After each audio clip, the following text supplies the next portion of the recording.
మొరటోడు అని వాళ్ళు వీళ్ళు ఎన్నెన్ని అన్న పసి పిల్లవాడు నవ్వాడు.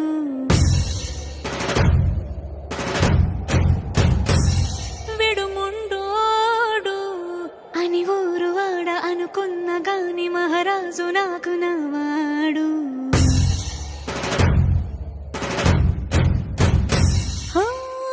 మాట పెడుసైనా మనసులో వెన్న రాయిలా ఉన్నవాడిలోన దేవుడెవరికి తెలుసును నాకన్నా. సూసేకి అగ్గిరవ్వ మాదిరే ఉంటా